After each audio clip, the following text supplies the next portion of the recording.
y estamos en Números 12.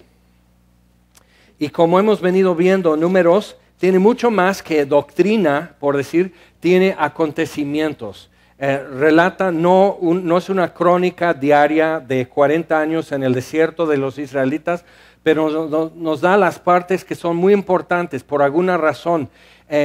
Establece algo, pone un antecedente legal o ceremonial o espiritual, y hoy es uno de los casos realmente. Como estamos viendo, los israelitas tenían para entonces, capítulo 12, apenas están arrancando el segundo año de su libertad. No saben, no tienen una cultura de gente libre, no tienen una cultura de buscar a Dios, tienen una cultura de ser idólatras, interesados, que les tienen que obligar a hacer las cosas. Eso es su cultura ya de generaciones. Entonces, es un proceso que va a tardar. Y como hemos visto, la redención en sí no es un evento. Con un evento arranca, pero no es un evento en sí, sino es un proceso. Entonces, Cristo murió por nosotros, somos redimidos, pero el proceso de manifestar esa redención lo estamos viviendo día con día, comprobando lo que es su voluntad, entendiendo la palabra de Dios y demás. Entonces, y Dios está haciendo algo con nosotros en ese proceso. Entonces, al entrar en esto, algo sucede con María o Miriam, la hermana de Moisés, y Aarón, el hermano de Moisés. Algo que tenemos que tomar en cuenta es que eran hermanos, o sea, no crecieron juntos. Moisés creció en casa de Faraón, Miriam y Aarón creciendo como esclavos durante el mismo periodo. María es la hermana mayor, luego Aarón y luego Moisés. María es la que vio la hija de Faraón sacar a Moisés del río Nilo, corrió, fue a traer a su mamá, la mamá de Moisés, para ser la nodriza de Moisés y criarlo. Y vimos ya en Éxodo toda la soberanía de Dios en eso. Entonces María tiene algo que ver, o Miriam, tiene algo que ver en todo el plan de Dios para la redención de su pueblo, como también Aarón, que él pudo decir bien las cosas que Moisés tartamudeaba para decir. Aarón lo pudo decir bien, de hecho es el sumo sacerdote. Entonces, ellos dos tienen algo que ver y tienen un papel que juegan en todo eso, pero hay un problema, como suele haber entre seres humanos, porque somos pecadores, porque somos mortales, porque inseguridad, porque vanidad, y por varias razones surgen situaciones, y vamos a ver lo que sucede, que realmente le va mal a María, y es penoso, es difícil para ella las consecuencias de iniciar algo, pero algo que necesitamos ver por lo que va a suceder y tomar en cuenta es que la razón que el judaísmo y después el cristianismo, que realmente nace del judaísmo, no es como una alternativa al judaísmo, sino es el progreso natural de acuerdo con las escrituras y la presentación de Jesús en la humanidad para ser nuestro Salvador. Pero la razón por qué no puede estar en cualquier simple lista de religiones en el mundo es que todas las demás religiones, hay algunas como Tao o de confucianismo, algo así, que realmente son más bien filosofías. Hay religiones que se cuentan en listas de religión que realmente es simplemente veneración de antepasados, como Shinto en Japón y todo eso, que realmente no es tanto. Lo que estamos hablando es qué es lo que te pone en contacto con la deidad, con el Creador. Entonces, una religión, eso es lo que tendría que estar pretendiendo, ofreciendo, cómo te pone en contacto con el Creador. Y la diferencia es que en todas las, ahora sí, religiones, te ponen en contacto con el Creador, pero es sumamente peligroso estar en contacto con el Creador.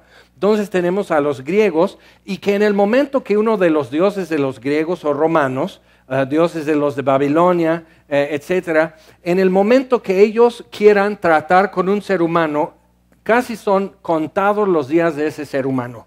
La intervención, o sea, la Ilíada, la destrucción de Troya y todas esas leyendas, y la intervención de los dioses no era a favor de los humanos, simplemente, o sea, era estorbar, violar, destruir, espantar a la humanidad. Entonces, el acercamiento de un ser humano en esa religión es aplacar al Dios, tratar de ganar su favor, aunque sea temporalmente, porque vas a emprender un negocio, porque vas a casarte, porque vas a comprar un terreno, porque tu vaca ya tuvo su becerro. Entonces quieres aplacar a un Dios que no se ponga de malas contigo, que no esté viéndote con malos ojos.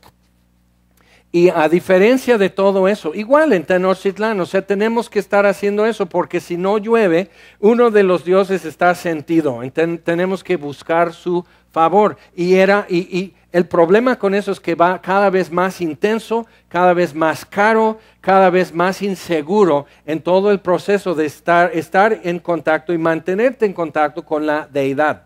Ahora, el cristianismo, lo que vemos en la Biblia es que Dios es el que se pone en contacto en primer lugar. No es que el ser humano se haya puesto en contacto con Dios y está con guantes como de trabajador de electricidad, tomando cables vivos en sus manos y esperando no morir, sino que Él mismo se está acercando y poniendo en contacto con la humanidad. Eso es muy importante. Y muestra su buena voluntad al hacerlo, pero sigue siendo peligroso. Porque nuestro Dios es fuego consumidor, o sea, es peligroso. Y lo que vemos en la Biblia es eso: Abraham, Isaac, Jacob, Moisés, viendo a Dios de alguna manera, Dios revelándose de alguna manera, les llenaba de susto, de asombro y de miedo. Así, estaban espantados después de ese contacto y mientras estaba sucediendo. Pero a diferencia es esto, que ellos lo querían ver otra vez, o sea, no andaban diciendo, ¿cómo te explico? Vi a Dios, casi me muero y voy otra vez mañana. O sea, eso no sucedía en las religiones, de que vi a Dios y mañana lo vuelvo a ver, sino a lo mejor, ahora esta vez no me mató, quiero ver a Dios otra vez, probablemente me muero porque soy pecador. Esa es la conciencia del pecado que sucede cuando alguien tiene esa revelación de Dios, pero al mismo tiempo viendo su misericordia, su disposición de buscar a la humanidad. Ahora, tenemos que tomar en cuenta eso, porque en una parte se enciende la ira de Jehová contra María y Aarón. Y si estamos pensando como en cualquier religión, podemos interpretarlo y decir, ya ves, qué bueno que vino Jesús, porque Él no hacía eso, ¿verdad? Sí, Jesús nunca se enojó, ¿verdad? Ahora, Jesús dijo que si me has visto a mí, has visto al Padre. Entonces, lo mismo que es el trato aquí con los israelitas, es el mismo trato que van a tener los discípulos, los habitantes de Jerusalén, de Galilea, etc. Es el mismo trato, el mismo tipo de contacto que van a tener ellos con Jesús, que estos están teniendo con Jehová. Okay, es muy importante ver eso, porque Jesús sí se enojaba. Se enojó por la dureza de su corazón en la sinagoga de Capernaum. Por ejemplo, se enojó y hizo un látigo de cuerdas y sacó a los cambistas y mercaderes de la plaza del templo. Entonces, sí tiene emoción Jesús, sí tiene emoción Dios, se enoja, se complace, se consuela, se contrista. Eso es algo que Dios manifiesta, eso no es algo que Él es así tan espiritual, y nosotros pensando que las emociones no tienen un aspecto espiritual, y sí lo tienen porque enciende su ira. Vamos a leer esto y vamos a ver qué significa y dónde lo podemos aterrizar en nuestra vida, y quizás no repetir lo de Aarón y María, o si lo andamos repitiendo, pues poder cambiar.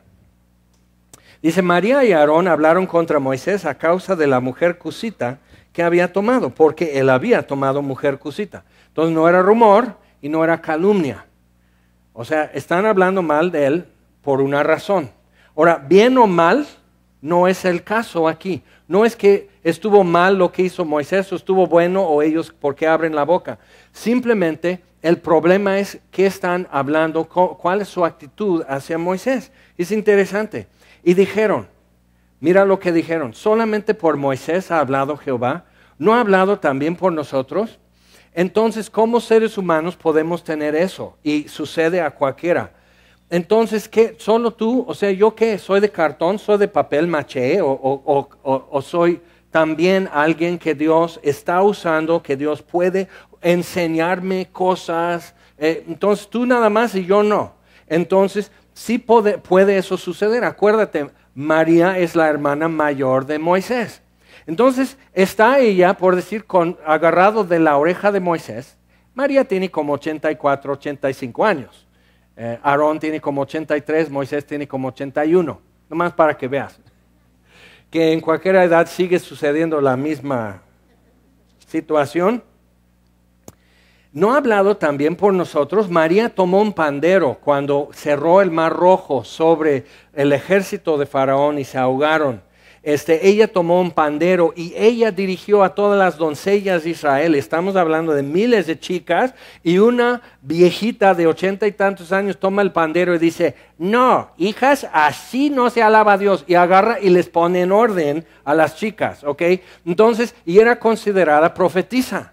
Aarón es el sumo sacerdote. ¿Y nosotros qué? Y muchas veces cuando hablamos así no sabemos qué peso está sobre las sandalias en donde el otro está caminando. No sabes con qué vive, con qué batalla, qué es lo que está enfrentando, qué es lo que él siente. No sabes lo que pasa por su cabeza, con qué se despierta a medianoche. O sea, simplemente nomás dices, ¿y él qué? ¿Yo qué? Y ya estamos así molestos. Ok, entonces, pero ve lo que pasa. Y lo oyó Jehová. Eso es fuerte, porque ellos no estaban en el tabernáculo, o sea, en la congre, diciéndolo. No lo oyó un anfitrión o alguien de estacionamiento, o alguien del Club Semilla, lo oyó Dios. Entonces es muy importante ver también que se nos olvida que somos pueblo de Dios, como ellos pueblo de Dios y Dios en medio de ellos. O sea, ellos no tenían que ir al tabernáculo para que Dios estuviera con ellos, ya estaba con ellos. El problema es que empiezan a imaginar a Dios como el que, si Dios está en esa columna de nube, no está fuera de esa columna de nube. O sea, si yo estoy un poco lejos de la columna de nube, no me escucha. Entonces no sabe lo que está pasando. Y Dios realmente les está quitando eso, porque la mentalidad de la gente pagana siempre ha sido eso, su Dios, el Dios de la lluvia, el Dios del mar. Si estás lejos del mar, no te preocupas mucho de que se acuerde de ti el Dios del mar, porque estás lejos del mar. O sea, ¿qué puede hacerte si se enoja? Y cuando vas acercándote al mar, cambias el canal de tu radio en tu auto y pones puras rolas del Caribe para que el Dios del mar vea y así oiga y vea que no, pues yo soy de los tuyos. Entonces ellos están con esa mentalidad como en Egipto. Había el Dios del sur de Egipto, el Dios del sol, y el otro Dios. Y ves que el faraón tenía dos tipos de diadema que unía los dos reinos, el sur y el norte en Egipto, pero también cada uno tenía su cosmología y sus religiones. Entonces al unir el reino, unieron las religiones y él está diciendo como rey, yo soy el representante de todos los dioses. En las 10 plagas, Dios empieza a tratar con cada dios de Egipto, ¿ok? Pero ahora vienen los israelitas y no tienen algo diferente, algo real para poner en ese hueco que quedó de una cosmología pagana. No tenían la realidad. Dios está insertando esa realidad todavía. Y como suele suceder con nuestra humanidad, un poco lentos para asimilar lo que les está enseñando. Entonces lo oyó Jehová y ni siquiera estaba cerca, ni siquiera estaban en la congregación, ni siquiera estaban en el estacionamiento y lo oyó Dios. Y aquel varón Moisés era muy manso, más que todos los hombres que había sobre la tierra. Luego dijo Jehová a Moisés, a Aarón y a María, salid vosotros 3 al tabernáculo de reunión. Ahora, ¿qué está pasando? Trata de ver qué es lo que... ¿Están en una junta María y Aarón? ¿Están los 3 en una junta? ¿Están desayunando? ¿Están simplemente viendo álbum de fotos de que fíjate cuando abuelo estaba en Egipto y todo? O sea, no sabemos exactamente qué está pasando en ese momento, pero Dios les habla, lo oyó y Dios habla. Y otra cosa, acuérdate cuando Jesús ya había resucitado, pero a veces estaba con los discípulos y a veces no. Entonces Pedro, incómodo con esa situación, y todavía había algo entre él y Jesús, porque él había negado 3 veces a Jesús, y Jesús no había hecho mención de lo que había pasado, no había tocado el tema con Pedro. Y entonces Pedro, incómodo, dice, yo voy a volver a ser pescador. Y entonces va a Galilea, de donde era, o sea, dice, pues yo voy a retomar las rutinas anteriores en mi vida, que eran las estables, que yo sabía qué hacer mañana, qué hacer en 5 minutos, y con eso yo vivía, yo estaba bien. Entonces, antes no tenía esas humillaciones de estar con Jesús, abrir la boca y Él te dice, quítate de mí, Satanás. Pedro, eso era una nueva experiencia, que alguien le callara de esa manera. Ok, entonces Pedro dice, yo voy a volver a ser pescador. Y todos los demás discípulos que habían sido pescadores, dicen, nosotros también. Porque sí, no tenemos, como Jesús luego no está, Él decía, vamos a Galilea, vamos a Judea, vamos aquí, vamos allá, subimos esta montaña, bajamos al valle. Entonces, ellos no tenían que saber qué iba a suceder, pero ahora están así. ¿Y hoy qué hacemos? Pedro dice, ya sé lo que yo voy a hacer, yo voy a ir a pescar. Eso es lo que sé hacer. Entonces, los que habían sido pescadores van con Él. Están toda la noche moviendo su barca sobre el agua, no pescan nada. Y suceden 2 o 3 cosas que si lees con cuidado tu Biblia, te das cuenta que esto es muy interesante, muy importante por esta razón. Jesús está amaneciendo, Jesús dice, niños, no dice muchachos, dice niños. Niños, o sea, chamacos. ¿Pescaron algo? No. Ok, entonces echen la red de este lado. Y si tú ves en esa parte del mar de Galilea, sí es muy empinada la playa, es casi la única, bueno, es la única playa de ese lado, el lado de los judíos, en el mar de Galilea, donde hay una playa con acceso al agua. Entonces, y si es muy empinado, entonces él probablemente desde la parte de arriba de la playa les dice, y con la perspectiva él puede ver que aquí está toda una bolota de peces nadando debajo del barco. Y toda la noche así el barco va para acá y los peces así. Así. Bonita lunada de pescadores. Entonces, y ahí están, echa la red de este lado. Y están jalando las redes, se están reventando como la primera vez que hubo una pesca milagrosa. Y si te fijas bien leyendo tu Biblia, Jesús llamó a Pedro 3 veces. Y la tercera fue la buena. ¿Conoces a alguien que no fue la primera vez que Dios le tocó, que Dios le habló? En la primera vez no fue la que escuchó y que hizo caso. ¿Cuántas veces te hablaron? ¿Cuántas veces tú sabías? Creo que Jesús está tocando la puerta de mi corazón, así como lo dice, ¿no? Sí, está tocando la puerta de mi corazón, pero no le voy a abrir hoy. Punto. Entonces Él vuelve a tocar y Él vuelve al tema y te vuelve a llamar. Bueno, 3 veces le llama a Pedro y la tercera es esa pesca milagrosa, es cuando Pedro se rinde y Jesús dice, no temas, de aquí en adelante vas a pescar hombres. Y ya lo empieza a seguir Pedro. ¿Cuántas veces negó Pedro a Jesús? 3 veces. 3 veces en esa playa le pregunta a Pedro, Pedro, ¿me amas a mí? Y Pedro, ya muy incómodo, tiene que decir la verdad. No muy bien. Sí, pero me falla mucho. Y Jesús dice, a rato después no te va a fallar, sígueme. Entonces queda restaurado. Imagínate, están todos desayunando. No es que Jesús esperara que Juan y los demás ya están haciendo esto, los pescados, las redes, la barca, lavando los platos de los tacos de pescado que habían comido. Llegan a la playa y ahí está Jesús volteando los pescados sobre las brasas, asando pescado, y ellos toda la noche no pescaron nada. ¿Y qué onda? Es Jesús. Y nadie se atreve a decir, pero si eres Jesús, ¿verdad?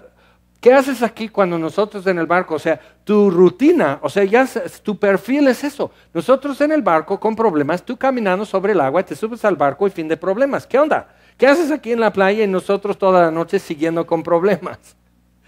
Y otra vez su orientación estaba al revés. Estaban pensando que donde yo estoy, tiene que estar Jesús. No, donde está Jesús, tengo que correr para allá. Tengo que ubicarme con Él. Entonces Jesús está haciendo eso. Le hace esas 3 preguntas y están todos así. Pásame la salsa. Pedro, ¿me amas? Y Juan, Andrés, cállate. Y todos así, como haciéndose que pues estamos comiendo y no oímos la pregunta, pero Pedro está, claro, ¿por qué me preguntas así delante de todos? Sí, Pedro, pero delante de cuántos lo negó. Así es. ¿Quieres estar conmigo, Pedro? Vas a estar conmigo, pero va a ser así, así. Entonces te va a tocar cosas, te van a tocar en tu vida, va a llover en tu vida como en mi vida, pero vamos a estar juntos, Pedro, eso es lo que quieres, porque me amas a mí. Ok, entonces ahí están, lo restaura, los discípulos oyendo, incómodo para todos. Jesús es siempre el único que no está incómodo, y él se levanta y dice, sígueme, fin de desayuno. Y todos los demás, ok, patean arena, apagan la lumbre, pero se dan cuenta, no les llamó a ellos. ¿Por qué? Ya eran llamados. No era necesario restaurar a los demás porque no le habían negado. Entonces Pedro está siguiendo a Jesús y ve que Juan también está siguiendo. Y dice, ¿y él qué? Ahí estamos en Números 12 otra vez. ¿Y él qué? ¿Él qué tiene que hacer? ¿Él cómo te va a obedecer? ¿Él qué le tiene que pasar? ¿Él cuánto va a sufrir? O sea, mi sufrimiento no me va a costar tanto si puedo saber que a ti te duele igual o más. Entonces yo gozoso en Cristo.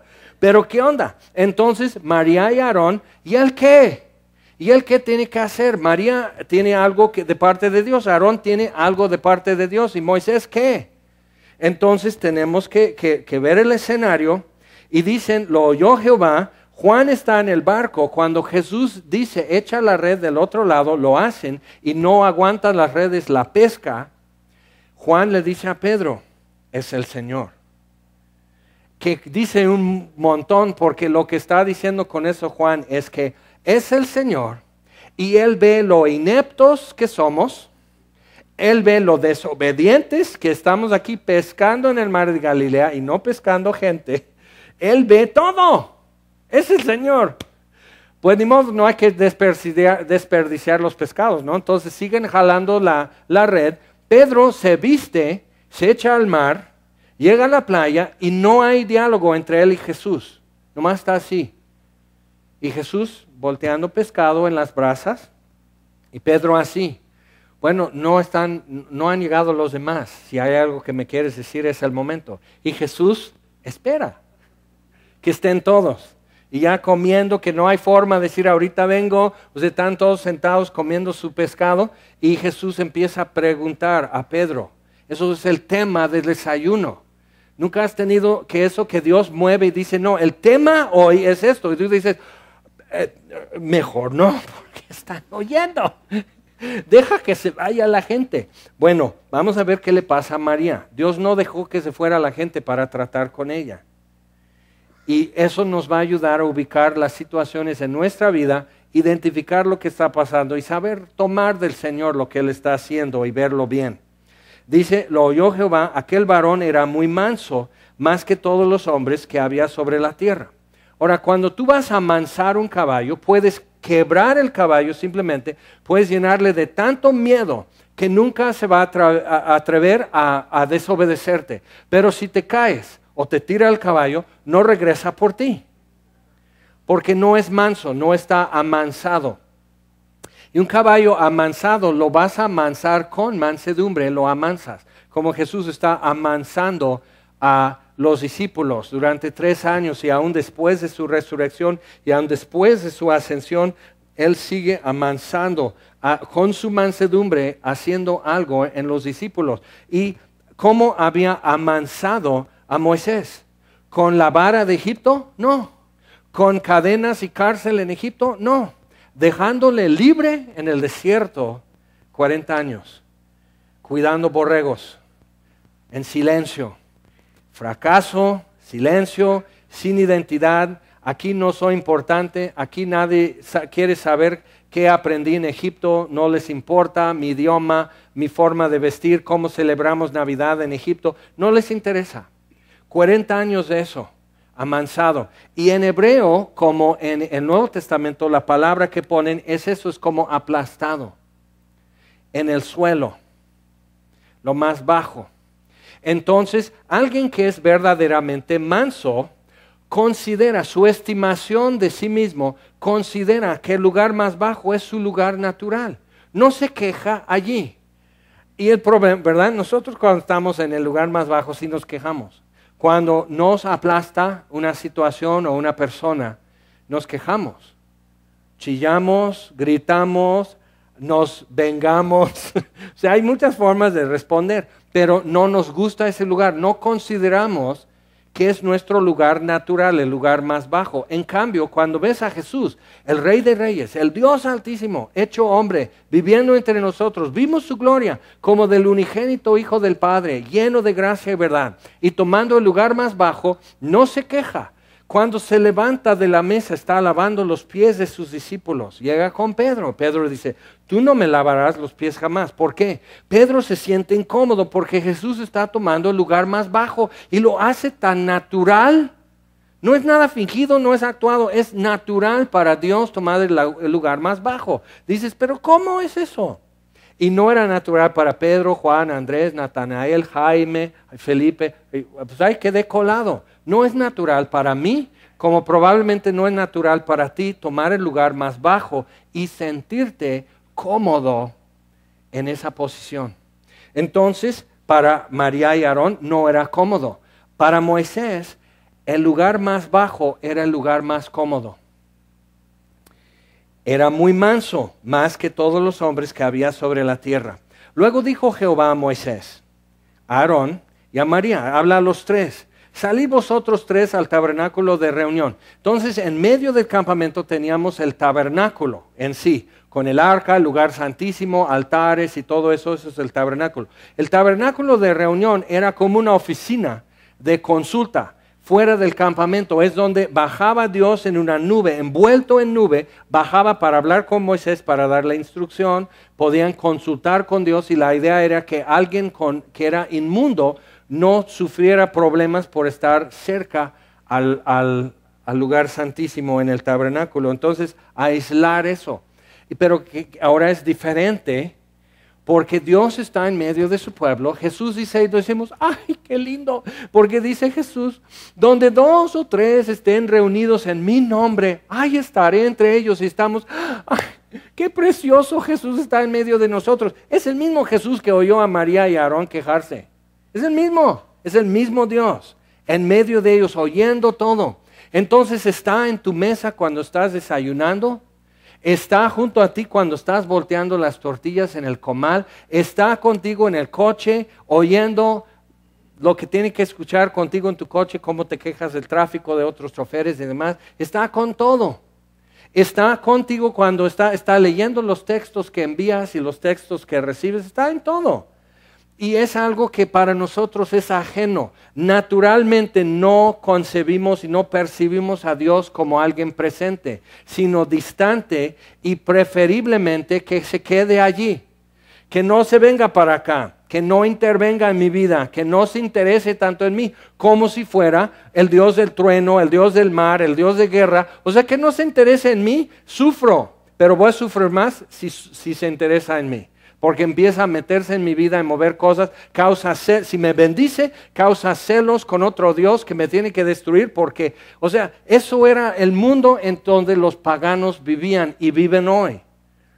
Pero Dios nos está mostrando su mundo, el mundo que Él hizo y en qué mundo se mueve Él y cómo Él trata con la humanidad que Él hizo.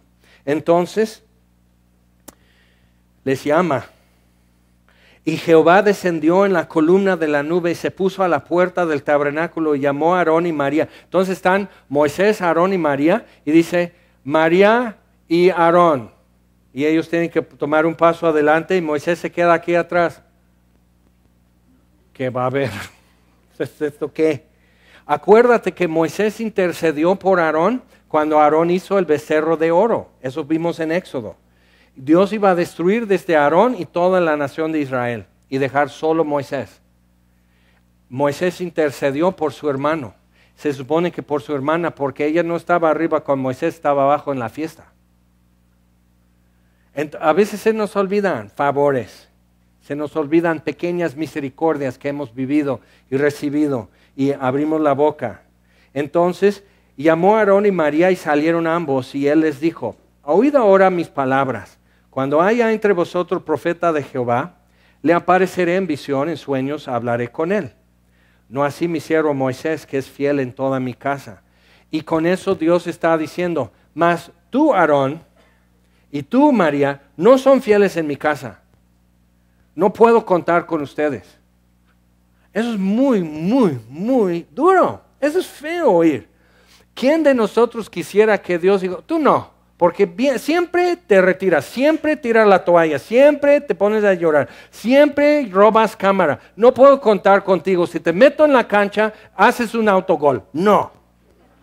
Y como que no queremos eso. No queremos que Dios... Pero qué duro para María y Aarón. Y no les habló en su devocional. Así Aarón, así con su Biblia especial y con su separador de página y todo. Y Dios, y en su cuaderno, Dios me habló muy fuerte hoy. Pero nadie va a leer lo que me dijo.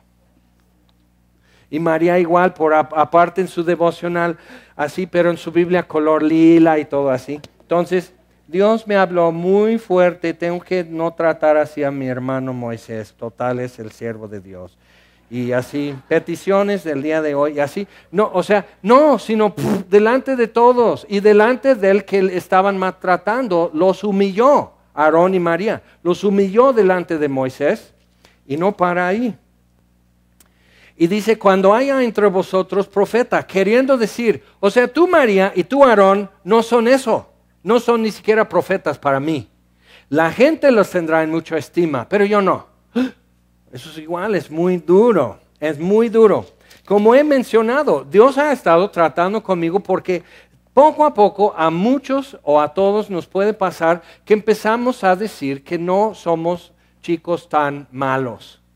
Entonces que yo no era niño malo, más tarde ya hice cosas. Pero de niño no era muy malo. Y Dios me ha estado recordando cosas de cuando estaba muy, muy pequeño. Y digo: yo era así, un pingo. Y nadie lo sabía. Pero Dios me está revelando cuál era mi corazón cuando tenía 4 años. O sea, me muestra algo como si... Y en ese momento digo: qué desagradable niño. Y Dios viéndolo. Y Dios teniendo cuántas oportunidades a través de los años simplemente de no avisarme que viene camión. Y pasa sobre mí y dice: ya, uno menos. Pero en lugar de eso, soportando con paciencia para poder, porque Él sabía lo que quería hacer es redimir y vivir en mí y vivir en ti. Entonces con paciencia nos soportó. Y realmente, porque ves esto de María y Aarón, dices: oye Dios, pero es mucho enojarte por esto. Pues nomás hablaron y mira, ya te enojaste. Sí, pero hasta ahí. Nomás se enojó, no actuó contra ellos. Ve lo que dice: cuando haya profeta, o sea que no hay, ni tú María, ni tú Aarón, cuando haya profeta entre vosotros de Jehová, le apareceré en visión, en sueños hablaré con él. María, ¿has soñado algo? Aarón, ¿has soñado? O sea, ¿te ha hablado en sueños? No. Porque así suelo hacer con profetas. No así a mi siervo Moisés, que es fiel en toda mi casa. Cara a cara hablaré con él, y claramente, no por figuras, y verá la apariencia de Jehová. Ahora puedes leer en Ezequiel 1 cuál es la apariencia que Ezequiel ve, como medio revelado, ya no con una nube, pero igual no ve la forma bien, no ve la apariencia bien. Lo que ve, por ejemplo, Juan en la isla de Patmos, ve a Jesús glorificado después de su resurrección, vestido como nuestro sumo sacerdote y hablando con Juan. Y Juan experimenta un terrible vértigo, porque nuestra orientación es que, bueno, el piso es así y yo estoy así, entonces perpendicular. Estoy bien, 90 grados el piso y yo 90 grados. Y Dios se revela y te das cuenta que todo tu piso no es piso. No tienes tierra firme. No tienes cielo sobre ti, estás confundido. Y vértigo produce, y lo ves en Ezequiel, lo ves en Daniel, lo ves Juan en la isla de Patmos. No soportan delante de Dios estar en pie, como el que estuviera en un barco en una tormenta. en pleno mar. O sea, no soporta, o sea, porque vertical y horizontal ya se confunden, porque Dios es el único punto fijo y lo demás se está moviendo alrededor de Él. Y tú dices, no, pues esto es fijo, y si yo me quiero mover, hago así. Y de repente das cuenta, todo es líquido, todo está en movimiento y solo Dios está fijo. Entonces, vértigo. Entonces, Ezequiel ve eso y está lleno de miedo, lleno de terror, porque el terror era que él era ver a Dios. Abraham tuvo terror cuando vio a Dios. Ezequiel, Daniel, Juan, todos tuvieron terror cuando vieron a Dios. Y al mismo tiempo querían verle más. Moisés dice, sí, aunque me mate, enséñame tu rostro. Y no. Ahora, cuando Jesús es transfigurado en el monte de transfiguración, ven por un momento toda su gloria y caen postrados, tapan sus ojos. Pedro empieza a hablar tonterías porque está asustado. La Biblia dice, y lo dijo porque estaba asustado. Y decimos cosas que no debemos cuando estamos asustados. Entonces, y empieza a hablar y les envuelve una nube. Y cuando se quita la nube, ya no hay gloria. Pero esa nube aparece en el templo cuando Salomón dedicó el templo. Aparece esa nube, nadie pudo estar. Cuando Daniel, o sea, están viendo en una nube. Entonces desciende Dios en la nube y le está hablando a Moisés, le está hablando a María y tiene algo que decir también a Aarón. Y dice, cara a cara hablaré con él. Cara a cara hablaré con él. En hebreo es boca a boca. Cuando ves a Jesús reclinado en la mesa, en la última cena, la noche que él fue entregado, y está así apoyándose en su brazo izquierdo, comiendo con esta mano, a su derecha está Juan. Pedro está hasta allá. El privilegiado es Juan y el otro consentido, Judas Iscariote. Y Pedro le hace señas a Juan cuando Jesús dice, uno de ustedes me va a entregar. Y Pedro le hace señas a Juan, ¿quién? Y le hacemos pamba. Entonces, ¿quién? Y Juan hace eso, se reclina, se recuesta en el seno de Jesús y están así mirándose y dice, ¿quién es? Y Jesús dice, el que yo le doy el pan mojado en el guisado y yo le sirvo en la boca. Y por eso ellos no comían con gentiles, porque compartías saliva. Entonces Jesús se recuesta en el seno de Judas, hace esto y le sirve en la boca. Entonces, ¿qué es lo que está pasando? De momento están boca a boca, están compartiendo saliva porque les sirve. Judas tiene que hacer así y para hacerlo tiene que confiar que Jesús no le va a embarrar, sino le va a servir en la boca. Tiene que hacer esto y de momento se miran en los ojos así. Como hombre y mujer, por decir, o sea, muy, muy cerca, muy así. Es mucha confianza que Jesús le está mostrando. ¿Cómo es que durante milenios Moisés dice, muéstrame tu rostro? Y Dios dice, no puedes ver mi rostro y vivir. Y de repente estamos viendo a Jesús revelando su rostro a Judas Iscariote. ¿Y cuál es la respuesta de Judas? Jesús le da lo que no cupo en la boca, Jesús ya lo come, está compartiendo saliva de Judas y dice, lo que vas a hacer, hazlo pronto. Judas se levanta y ya va a traicionarlo. ¿Cómo? Entonces, ¿de qué sirve que Dios descubra su rostro si la respuesta humana puede ser eso? Dios tiene todo derecho si no se revela a nosotros, porque mira lo que sucede. En cambio, ¿qué es lo que vemos en la cruz? No pudimos ver su gloria en Sinaí. No pudimos ver más que 3 de ellos y por un momento ver su gloria en el monte de transfiguración, pero durante 6 horas Jesús está colgado en la cruz y todo el que pasa puede ver la gloria de Dios y puede ver su rostro, pero se está muriendo. Y está diciendo, Dios mío, ¿por qué me desamparaste? Padre, perdónalos, no saben lo que hacen. Tengo sed. Está hablando con los ladrones. Y por fin dice, consumado es. Y puedes ver en eso un rostro de agonía, de muerte y de debilidad. Estás viendo ya a cara descubierta la gloria de Dios. Reveló su gloria donde el hombre jamás la buscaría, porque ¿quién de los dioses muere por la humanidad? La humanidad muere por los dioses, Pero los dioses, ¿cuándo mueren por nosotros?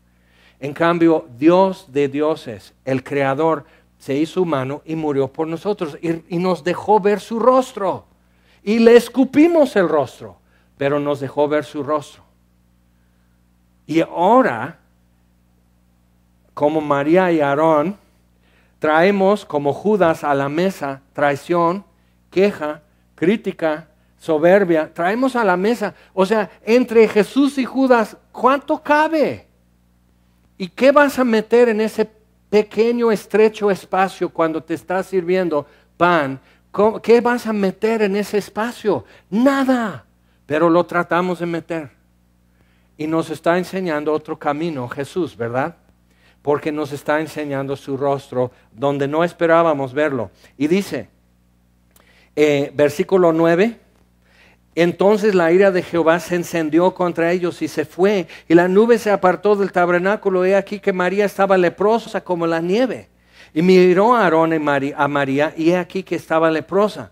Y dijo Aarón a Moisés, Señor mío, no pongas ahora sobre nosotros este pecado, porque locamente hemos actuado. Mira, ya Aarón está diciendo, Señor mío, a Moisés, o sea, ya retomó el respeto, ya se reubicó. Cuando Dios nos tiene que humillar, es para reubicarnos y que estemos aprendiendo a encontrar el más cómodo lugar en el lugar más bajo.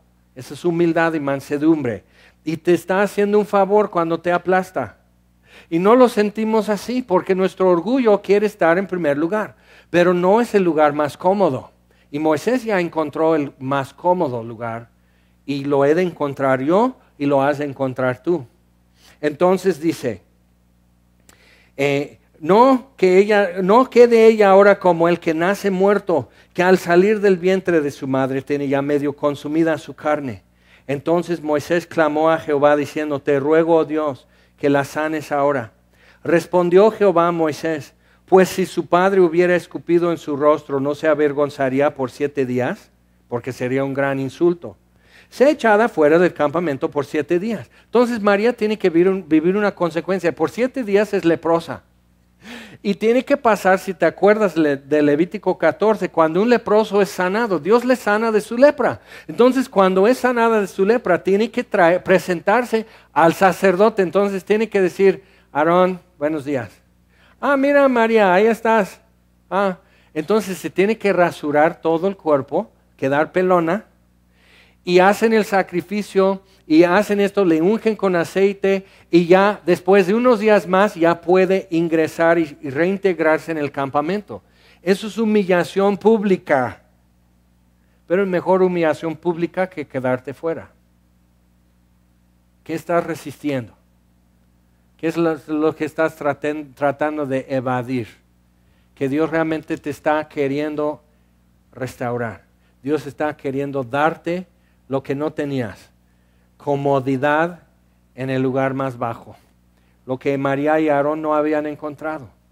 Entonces, tiene que hacer eso y dice, así María fue echada del campamento 7 días, y todos pueden decir, no inventes, la hermana del jefe Moisés está fuera del campamento. ¿Por qué? Pues le dio lepra. ¿Lepra? ¿Pero por qué? Andar quejándose de Moisés, su hermano. Y cualquiera diría, bueno, eso que dije hace rato fue broma, fue broma. Nomás me burlé de Moisés porque él sigue americanista, entonces me burlé de él, pero pues no era en serio. O sea, tú me entiendes, Dios, que nomás es broma. Entonces, o sea, todos empiezan a decir, ¿qué han dado trayendo en la boca? ¿Qué es lo que yo estoy trayendo a la mesa? ¿Estoy trayendo lo que Judas? ¿Estoy trayendo lo de Pedro? Estoy trayendo a la mesa lo que no debe estar en la mesa con nosotros. Estoy trayendo enrollado en el taco que Jesús me va a dar. ¿Va a haber otra cosa que no debe estar? No, porque Dios está en medio de nosotros. ¿Te das cuenta? Y dice, 7 días estuvo y el pueblo no pasó adelante hasta que se reunió María con ellos. Imagínate que ya corre la palabra por el campamento. Parece que mañana ya nos vamos. ¿Por qué? Pues no ves que ya hicieron toda la ceremonia ya María ya está en la congregación otra vez. Sí. Después el pueblo partió de Haserot. Imagínate que todo México, toda la nación se detiene 7 días y luego más días y toda la ceremonia, todos están, y hay un edicto. Nada tiene que suceder porque tenemos que esperar a la hermana de Moisés que sea perdonada por hablar de más. Imagínate que pusieran tu nombre. Todo el país está detenido, todo está en suspenso mientras Jaime Foot ponga en orden sus cosas y aprenda a pedir perdón. Y si te das cuenta que las cosas están paradas alrededor de ti, a lo mejor hay algo que Dios está haciendo que necesitas responder de mejor manera a lo que Él está haciendo en tu vida. Porque todos están en espera de ti. ¿No será? Vamos a ir, por favor, a Filipenses capítulo 2. Te dejo de tarea en Colosenses 3, del 8 a 17, donde está hablando de quitarnos una cosa y vestirnos de otra. Y entre eso es entrañable misericordia, humildad y mansedumbre. Trae eso es lo que debes de traer a la mesa, eso es lo que debes de vestir. En lugar de vestirte de inconformidad y queja y murmuración como Aarón y María, que no te viste bien, no te luce, no te ves bien en eso y además incomoda a los demás, es contagioso.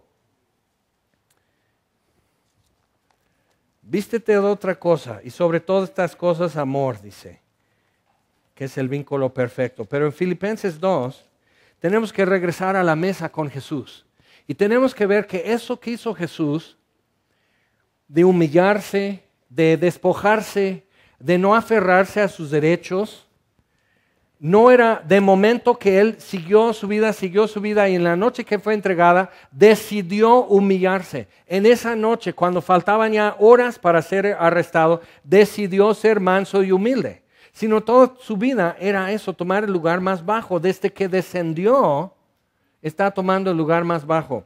Ahora, Filipenses 2, hoy vamos a tomar la cena del Señor. Qué buena oportunidad para meditar en esto. Y mientras están repartiendo el pan y la copa, vamos a leer esto y meditar. ¿Qué es lo que Dios está demostrándonos con eso? ¿Y en qué forma nos está descubriendo su rostro? Dice, por tanto, si hay alguna consolación en Cristo, si algún consuelo de amor, si alguna comunión del Espíritu, si algún afecto entrañable, si alguna misericordia, y si notas, no está diciendo, si hay plenitud de consolación, si tu consolación es completa y perfecta, si dice, si algún consuelo de amor, no dice si has recibido toda consolación, plena consolación, dice si alguna comunión del Espíritu, lo que nos está diciendo es que no necesitas toda plenitud para poder comenzar. Que puedes empezar a ser diferente, a pensar diferente, a hablar diferente, a ver a Dios en tu vida con otros ojos también, reconocer lo que Él es y lo que Él está haciendo.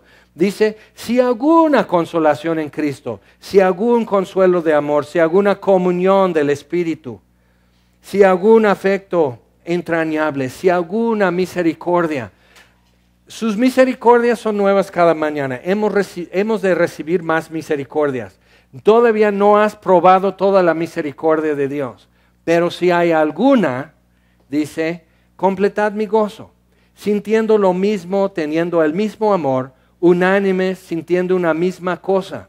Eso es lo que podemos producir con una mínima parte de misericordia que hemos recibido, una mínima parte de comunión del Espíritu, con una mínima parte de consolación en Cristo. Puedo empezar a producir otra cosa en mi vida. Y María y Aarón habían recibido misericordia, habían recibido consolación, entonces tenían también con qué, pero no lo supieron elaborar. Dice, nada hagáis por contienda o vanagloria.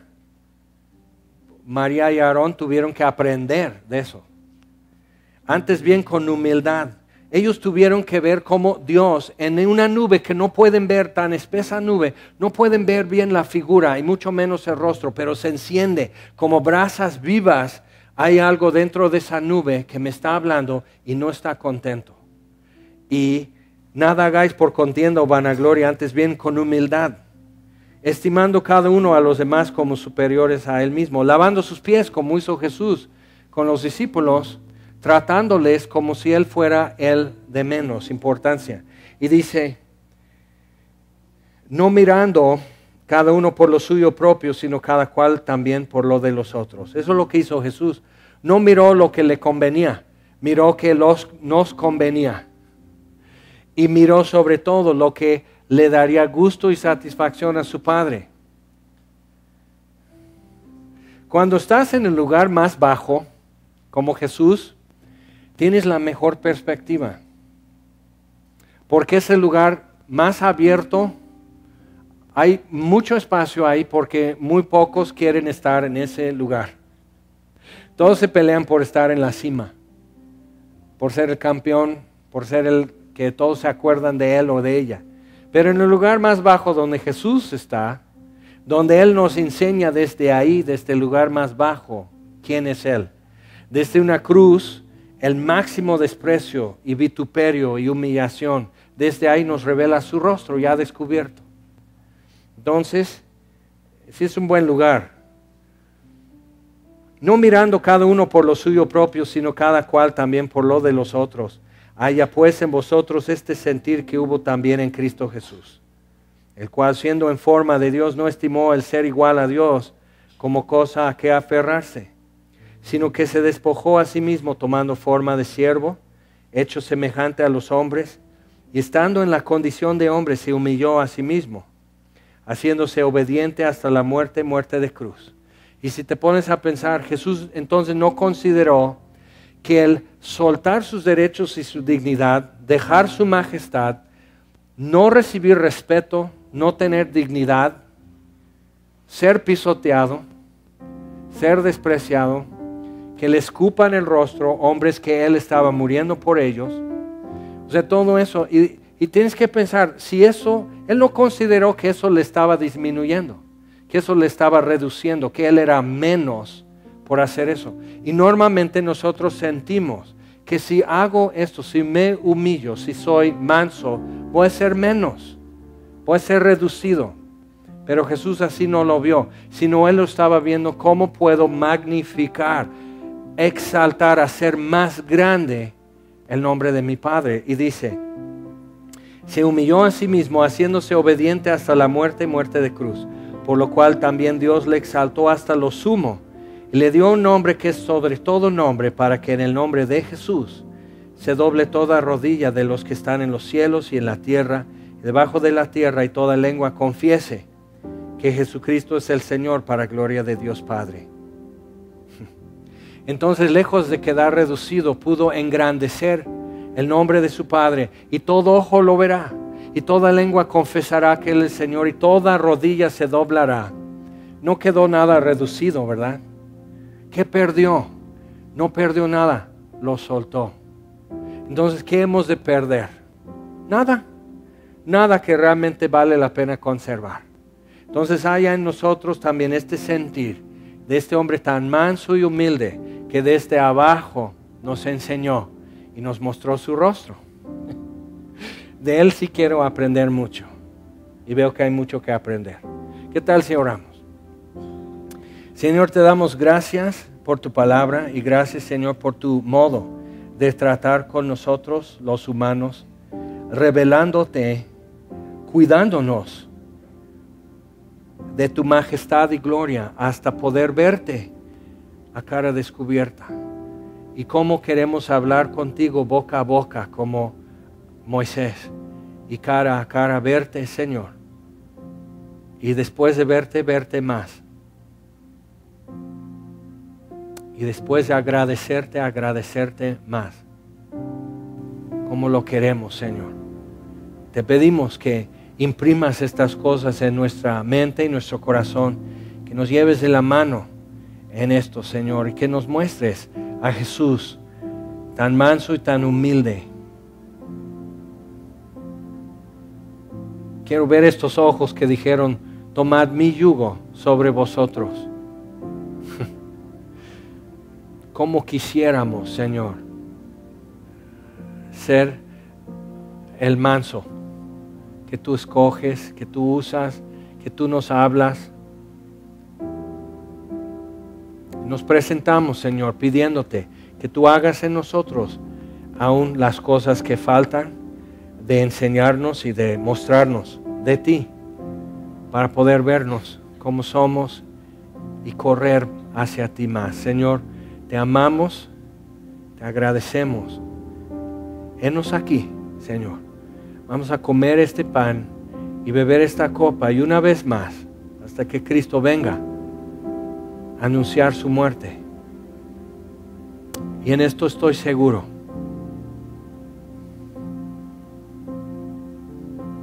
que gracias a la muerte de Jesús no hay espacio que tengo que cruzar. Gracias, Señor.